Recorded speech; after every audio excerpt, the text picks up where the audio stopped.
Hello, I am Friends tonight. I'm a partner in Gowling WLG's Toronto office. I'm a member of the Business Law and Mining Group, and I'm also the leader of the Latin American practice. And I'm Ian Mitchell. I'm a Toronto-based partner in Gowling WLG's Capital Markets practice and also head of the Canadian mining team. Welcome to part 3 of our 3-part mini-series focusing in Latin America. If you're developing or acquiring a project in Latin America, there is a lot you need to know. We'll be taking a high-level look at some key issues that you and your company will need to watch out for: the ever-changing regulatory landscape, artisanal mining, and getting to know local communities and understanding who makes the decisions. We'll be giving you some practical, useful tips and advice. Thanks for joining us. Public policy in strategic sectors in the Latin American region is becoming even less predictable. Not necessarily because of the political tendencies on the left or the right. It's mainly due to the short-term populist tactics.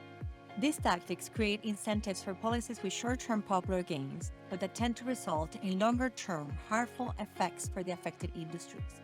We can see, for example, proposed constitutional and regulatory changes in Chile, or Peru's failure to intervene in blockades, or the proposed nationalization of lithium in Mexico. This, in turn, creates additional uncertainty, which needs to be taken into account and discussed both with your home country council and your local council when structuring your business, and protections that may need to be put in place to mitigate, where possible, these risks. Artisanal, small-scale, and illegal mining has a long history in Latin America. This has proved to be a challenge for many, but also an opportunity for some. Artisanal mining can result in environmental issues, security concerns, and social issues if it's not properly managed. Many countries have developed or are developing legal frameworks that allow small-scale and informal miners' rights to be formalized and/or require industry to partner and work with them. When managed poorly, this can result in significant ESG problems and even jeopardize projects.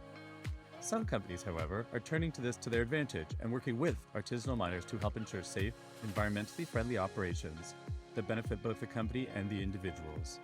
We've seen at least one company that has worked with artisanal miners to secure, among other things, proper health insurance and other training to benefit the artisanal miners at their project. The artisanal miners then, in turn, sell the ore they produce to the company who processes it, avoiding many of the larger environmental issues. And community buy-in is essential.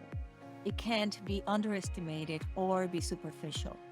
Projects are generally remote, and the local community may be your only neighbor for hundreds of miles. So, get in and really get to know the people that are impacted by your project. Understand what their concerns are and what they truly need. In some cases, the concern may be how to keep and maintain a livelihood. In others, how their land is going to be affected and how this will be remedied. Or even more simply, will they ever be able to return to their land? Having these conversations beforehand will help you to understand the needs and expectations of your community, which will help you to manage the relationship long-term. Learn and understand who's making decisions behind the parties that you were talking to. Create a power map to help you understand how decisions are made and by whom. Even though you may focus on larger items, don't forget the little things. They can go a long way.